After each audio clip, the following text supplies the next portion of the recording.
वन्देऽहं श्रीगुरो श्रीयुतपदकमलं श्रीगुरून् वैष्णवांश्च श्रीरूपां साग्रजातं सहगण रघुनाथान्वितं तं सजीवं साद्वैतं सवधूतं परिजनसहितं कृष्णचैतन्यदेवं श्रीराधाकृष्णपादां सहगण ललिता श्रीविशाखान्वितांश्च अमज्ञानतिमिरन्धस्य घनाञ्जनशलाकया चक्षुरुन्मिलितं येन तस्मै श्रीगुरवे नमः। नमो विष्णुपादाय गौराङ्गपृष्ठरूपिणे श्रीभक्तिविबुधाय वैवदानिति नामिने वाञ्छाकल्पतरुभ्यश्च कृपासिन्धुभ्येव च पतितानां पावनेभ्यो वैष्णवेभ्यो नमो नमः। वृन्दाय तुलसीदेवाय प्रियाय केशवस्य च कृष्णभक्तिप्रदे देवी सत्त्ववत्यै नमो नमः। हे कृष्ण करुणा सिंधु दीनबंधु जगत्पते गोपेश गोपिका कांत राधा कांत नमस्ते तप्त कांचन गौरांगी राधे वृंदावनेश्वरी वृषभानुसुतं देवी प्रणमामि हरि प्रिय। जय श्री कृष्ण चैतन्य प्रभु नित्यानंद श्री अद्वैत गदाधर शिवासादि गौर भक्त वृंद। हरे कृष्ण कृष्ण कृष्ण हरे हरे हरे राम राम राम हरे हरे। सर्वज्ञस्मादि गुरुदेव श्रीमद् भक्ति विभूत प्रधान गोस्वामी महाराज पादपद्मे दंडवत प्रणाम निवेदन करी कृपा करुण हृदय मंदिर अवस्थित हइया हरि कथा श्रवण करान। तत्पश्चात परम गुरुदेव एवं गुरु परम्परार प्रति सश्रद्ध दंडवत प्रणाम निवेदन करी कृपा करुण जाते आज आमी हरि कथा श्रवण करते पारी। तत्पश्चात सभाয় उपस्थित समस्त वैष्णवबृंद वैष्णवीबृंद मातृमंडली पितृमंडली समस्त भक्तबृंद चरणे सश्रद्ध दंडवत प्रणाम निवेदन करी कृपा करुन जाते आज आमी हरि कथा श्रवण करते पारी। तो आज आमरा श्रीमद् भगवत गीतार नवम अध्याय 26तम श्लोक जेटी पूर्वदिन आमरा श्रवण करছিলাম সেটির দ্বিতীয় অংশ আমরা শ্রবণ করব। তো এই শ্লোকে ভগবান শ্রীকৃষ্ণ কি বলেছেন সেটি আজ আমরা সংক্ষেপে একবার শ্রবণ করে নেব। ভগবান বলেছেন যে পত্রম পুষ্পম ফলম তয়ম যমে ভক্তা প্রয়চ্ছতি তদহম ভক্তোপহৃতম अस्नामि প্রয়তাত্মনঃ। অর্থাৎ যে বিশুদ্ধ চিত্ত নিষ্কাম ভক্ত ভক্তি সহকারে আমাকে পত্র পুষ্প ফল ও জল অর্পণ করেন আমি তার সেই ভক্তিপ্লুত উপহার প্রীতি সহকারে গ্রহণ করি। এই শ্লোকটি আমরা পূর্বদিন শ্রবণ করেছিলাম। তো এই শ্লোকের যে ব্যাখ্যা আমরা যেটা আর দ্বিতীয় যে অংশ সেটি আমরা আজ আলোচনা করব।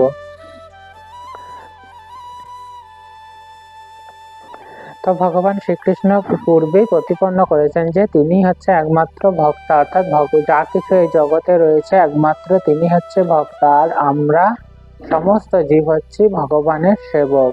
এই ভক্তা অর্থাৎ ভগবান শ্রীকৃষ্ণ হচ্ছে প্রভু, তিনি হচ্ছে একমাত্র ভোগ করার অধিকারী আর আমরা হচ্ছি সেবা করা। ভগবানের সেবা করাই হচ্ছে আমাদের প্রকৃত ধর্ম এই জগৎ। আর ভগবান শ্রীকৃষ্ণ হচ্ছেন আদি পুরুষ, অর্থাৎ ভগবানের পূর্বে আর কোনো কিছু ছিল না এবং তিনি সমস্ত যজ্ঞের অর্থাৎ বেদেতে যে সমস্ত যজ্ঞের কথা বলা আছে সেই সমস্ত যজ্ঞের প্রধান হচ্ছেন তিনি, একমাত্র হচ্ছে পরম লক্ষ্য।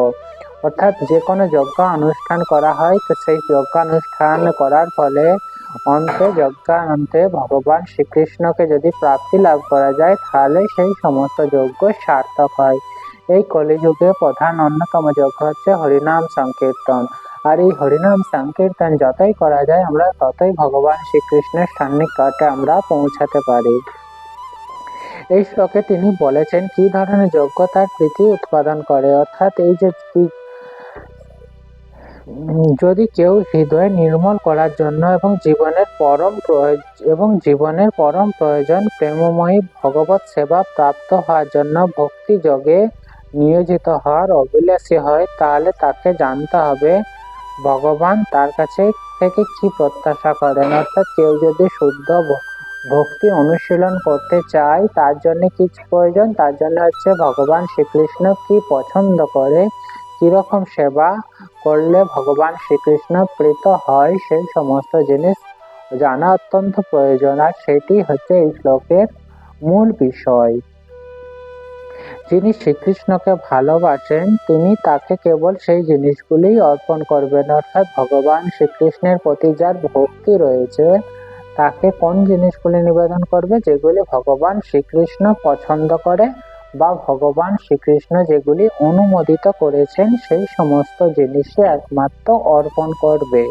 যে ভগবান শ্রীকৃষ্ণকে ভালোবাসেন তিনি কখনোই অবাঞ্ছিত জিনিস বা প্রতিকূল বস্তু ভগবান শ্রীকৃষ্ণকে নিবেদন করবেন না, কারণ সেই সমস্ত বস্তু ভগবান শ্রীকৃষ্ণ অনুমোদিত করেননি এবং ভগবান শ্রীকৃষ্ণ সেই সমস্ত জিনিস পছন্দ করেন না। তাই তাই মাছ, মাংস, ডিম আদি কখনোই শ্রীকৃষ্ণ ভোগের যোগ্য নয়, অর্থাৎ এই সমস্ত আমিষ জাতীয় দ্রব্য ভগবান শ্রীকৃষ্ণ কখনোই অনুমোদন করেননি। এগুলি কখনোই ভগবান শ্রীকৃষ্ণকে নিবেদন করা যাবে না।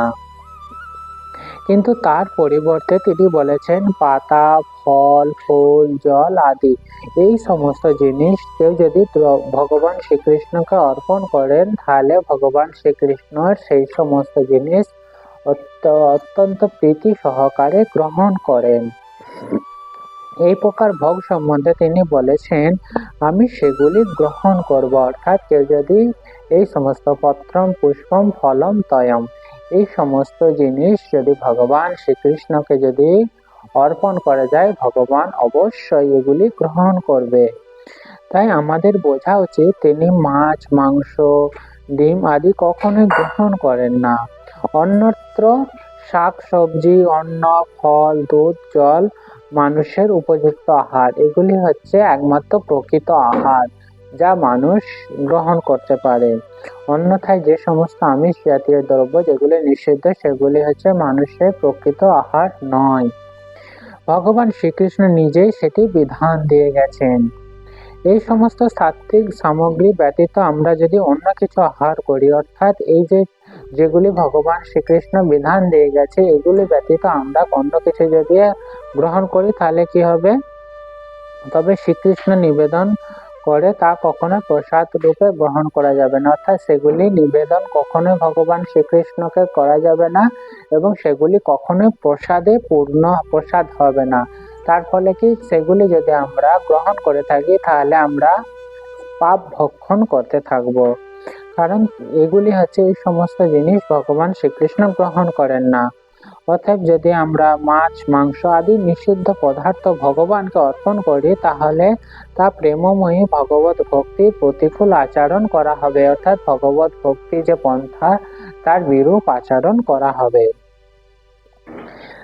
তৃতীয় অধ্যায় ত্রয়োদশ শ্লোকে ভগবান শ্রীকৃষ্ণ বর্ণনা করেছেন কেবলমাত্র যজ্ঞ বিশিষ্ট অন্নই হচ্ছে শুদ্ধ, অর্থাৎ যজ্ঞে যেগুলি অর্পণ করা হয় সেই সমস্ত অন্ন হচ্ছে শুদ্ধ। যে সমস্ত মানুষ পারমার্থিক উন্নতি এবং মায়া বন্ধন থেকে মুক্তির অভিলাষী, অর্থাৎ পারমার্থিক উন্নতি চায় এবং এই জড় জগতের যে মায়ার বন্ধন সে বন্ধন থেকে মুক্ত পেতে চায় তাদের পক্ষে এই অন্নই হচ্ছে আহার্য, অর্থাৎ যেগুলি যোগ্য, অর্থাৎ ভগবান শ্রীকৃষ্ণকে নিবেদন করা যায় সেই সমস্ত আহারই হচ্ছে গ্রহণযোগ্য।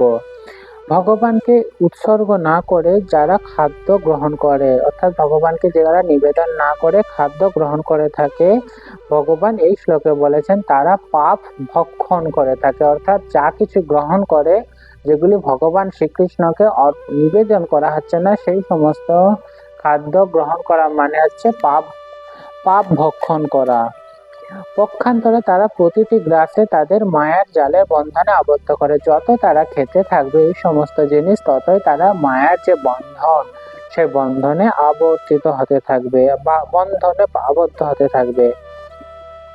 কিন্তু কেউ যদি শাক সবজি এই সামান্য নৈবেদ্য গ্রহণ করার প্রার্থনা করে তবে তার জীবনে উত্তরোত্তর উন্নতি সাধিত হয়, অর্থাৎ ভগবান শ্রীকৃষ্ণ যেগুলি অনুমোদিত করেছেন সেগুলি যদি গ্রহণ করা হয় ক্রমান্বয়ে তার পারমার্থিক উন্নতি সাধিত হয় এবং ধীরে ধীরে তারা ভগবান শ্রীকৃষ্ণের সন্নিকটে অগ্রসর হতে থাকে। অন্যথায় যেগুলি অনিবেদিত জিনিস যেগুলি গ্রহণ করা হলে ততই আমরা ভগবান শ্রীকৃষ্ণ থেকে দূরে সরে চলে যাব। এবং এবং কি হয় এবং শুদ্ধ হয়, এবং সেগুলি গ্রহণ করলে অর্থাৎ ভগবানকে নিবেদিত জিনিস যদি গ্রহণ করা হয় তাহলে আমাদের দেহ শুদ্ধ হতে থাকে এবং মস্তিষ্কের যে কোষ সেগুলি সূক্ষ্ম হয়, যার ফলে পবিত্র নির্মল চিন্তা করা সম্ভব হয়ে থাকে। তবে সব সময় আমাদের মনে রাখতে হবে এই সমস্ত ভোগ যেন প্রেম ও ভক্তি সহকারে নিবেদন করা হয়, অর্থাৎ শুধুমাত্র নিরামিষ আহার অর্থাৎ পত্র পুষ্পম ফলম তয়ম এই সমস্ত জিনিস যদি গ্রহণ করা হয় কিন্তু যদি ভক্তি সহকারে ভগবান শ্রীকৃষ্ণকে যদি অর্পণ না করা হয় তাহলে কি সেগুলির প্রকৃত ফল আমরা পাবো না। তাই তাই প্রেমময় সেবার মাধ্যমে সেগুলিকে অর্পণ করতে হবে। শ্রীকৃষ্ণ যেহেতু সমস্ত সৃষ্টি সবকিছু একমাত্র অধিকারী, তাই আমাদের উৎসর্গীকৃত ভোগ গ্রহণ করার কোনো আবশ্যকতা নেই।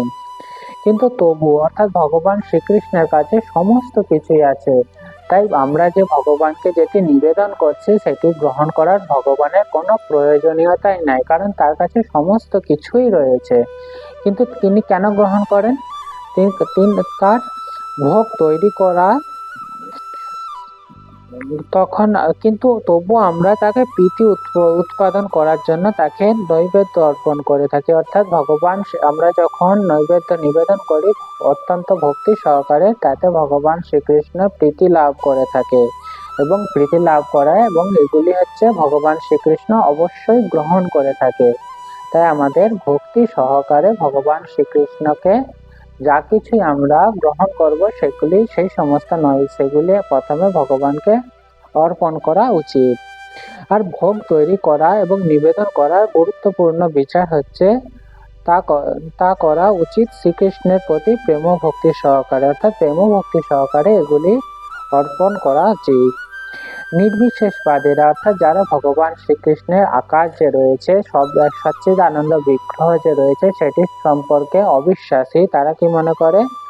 দার্শনিকরা তারা হচ্ছে মহাশূন্য ব্যক্তি, তারা মনে করে পরম তত্ত্ব ইন্দ্রিয়বিহীন, অর্থাৎ ভগবান শ্রীকৃষ্ণ বা পরম তত্ত্ব তার কোনো ইন্দ্রিয় নেই। যেমন আমাদের পঞ্চ ইন্দ্রিয় রয়েছে তেমন হচ্ছে যারা পরম তত্ত্ব তার কোনো ইন্দ্রিয়বিহীন।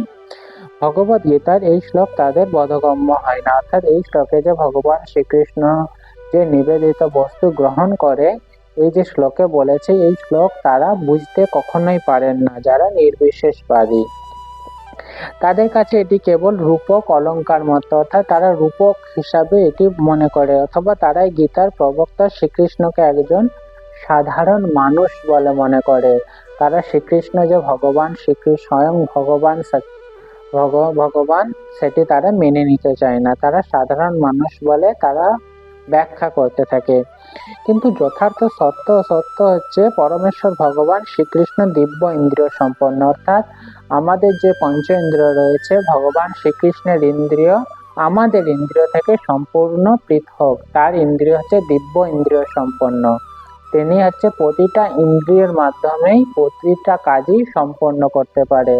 আমরা যেমন শুধু চোখ দিয়ে দেখি কিন্তু ভগবান শুধু চোখ দিয়ে দেখেন না, চোখ দিয়ে আমরা যেটি নিবেদন করি সেটা চোখের দৃষ্টির মাধ্যমে সেটি গ্রহণ করতে থাকে। অন্য শ্লোকে ভগবান শ্রীকৃষ্ণ বলেছেন তিনি দৃষ্টি নিক্ষেপের মাধ্যমে এই প্রকৃতি বা এই জড়া পৃথিবী বা এই জড়জগতে জীবের সৃষ্টি করেছে, অর্থাৎ দৃষ্টির মাধ্যমেই তিনি সমস্ত রকম কাজ তিনি সম্পাদন করতে পারে। ঠিক তেমনই কিন্তু আমরা আমরা যারা জড় দেহ রয়েছে তারা আমরা একটি পার্টিকুলার ইন্দ্রিয়ের মাধ্যমে আমরা শুধুমাত্র একটি নির্দিষ্ট কাজই সম্পন্ন করতে পারি, কিন্তু ভগবান সমস্ত রকম কার্য সম্পাদন করতে পারে। তাই ভগবান শ্রীকৃষ্ণের ইন্দ্রিয়কে দিব্য বলা হচ্ছে, দিব্য ইন্দ্রিয় সম্পন্ন। শাস্ত্রে বলা হয়েছে তিনি প্রতিটি ইন্দ্রিয় অন্য সমস্ত ইন্দ্রিয়ের কাজ করতে সক্ষম, সেটি হচ্ছে শ্রীকৃষ্ণের অদ্বয় পরম তত্ত্ব বলার অর্থ। এই কারণেই যেহেতু তিনি যে কোনো একটি ইন্দ্রিয়ের মাধ্যমে প্রতিটি ইন্দ্রিয়ের কাজ করতে সক্ষম, তাই তাকে কি বলা হচ্ছে? অদ্বয় পরম তত্ত্ব বলা হচ্ছে। তিনি যদি ইন্দ্রিয়বিহীন হতেন, অর্থাৎ ভগবান শ্রীকৃষ্ণের যেন কোনো ইন্দ্রিয় যদি না থাকতেন তাহলে ভগবান শ্রীকৃষ্ণকে সর ঐশ্বর্যপূর্ণ কখনোই বলা হতো না।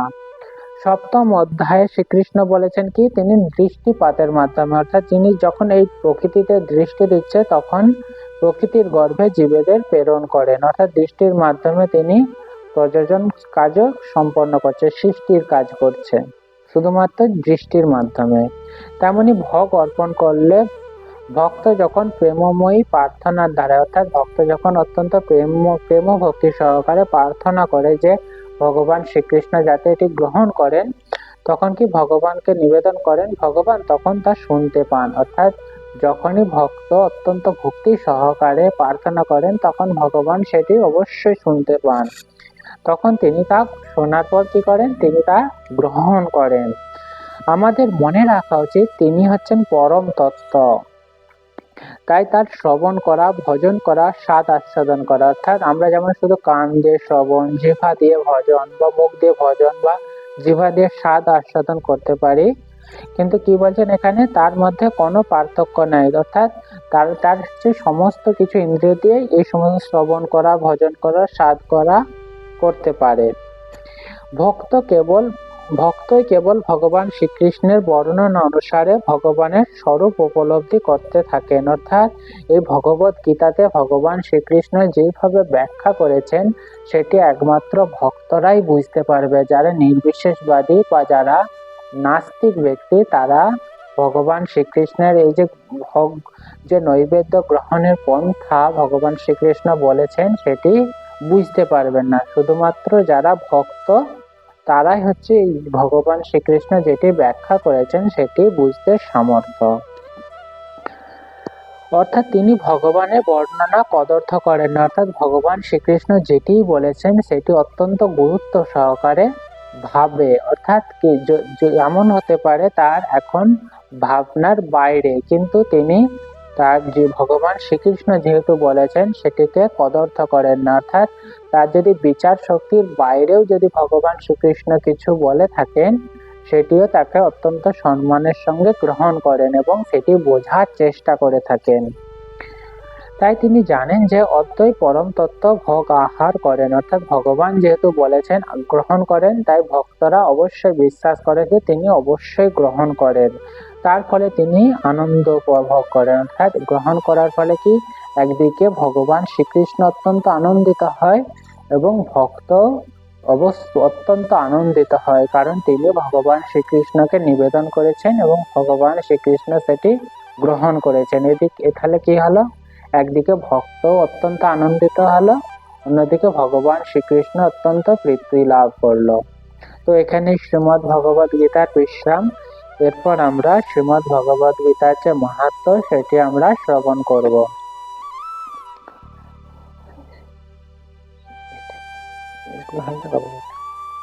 एकं शास्त्रं देवकीपुत्र गीताम् एकदेव देवकीपुत्र एव एकमन्त्रस्य नामानि जाने कर्मप्रकं तस्य देवस्य सेवा। অর্থাৎ বর্তমান জগতে মানুষ আকুলভাবে আকাঙ্ক্ষা করছেন যে একটি শাস্ত্রের, একক ভগবানের, একটি ধর্মের এবং একটি ব্যক্তির। তাই একং শাস্ত্রম দেবকী পুত্র গীতম, যেহেতু বর্তমান মানুষ এত কিছু আকাঙ্ক্ষা করেন, তাই সারা পৃথিবীর মানুষের জন্য একটি শাস্ত্র হোক। সেটি কি? সেটা হচ্ছে ভগবত গীতা। একো দেব দেবকী পুত্র এব, অর্থাৎ সমস্ত বিশ্ব চরাচরের একক ভগবান হোক, সেই ভগবান হচ্ছে ভগবান শ্রীকৃষ্ণ। এক মন্ত্র তস্য নামানি, একক মন্ত্র, একক প্রার্থনা, একক স্তোত্র, অর্থাৎ একটি মন্ত্র হোক, একই রকমের প্রার্থনা হোক এবং একই স্তোত্র হোক, সেটি হলো তার নাম কীর্তন। হরে কৃষ্ণ কৃষ্ণ কৃষ্ণ হরে হরে, হরে রাম রাম রাম হরে হরে। এবং কর্মপ্য একম তস্য দেবস্য সেবা, অর্থাৎ সমস্ত মানুষের একটি বৃত্তি হোক, সেটি কি? পরম পুরুষোত্তম ভগবান শ্রীকৃষ্ণের সেবা করা। তো এখানে বিশ্রাম। তো এরপর আমরা কীর্তনের মাধ্যমে আজকে যে পাঠ সেটি বিশ্রাম প্রদান করব। ঠিক আছে।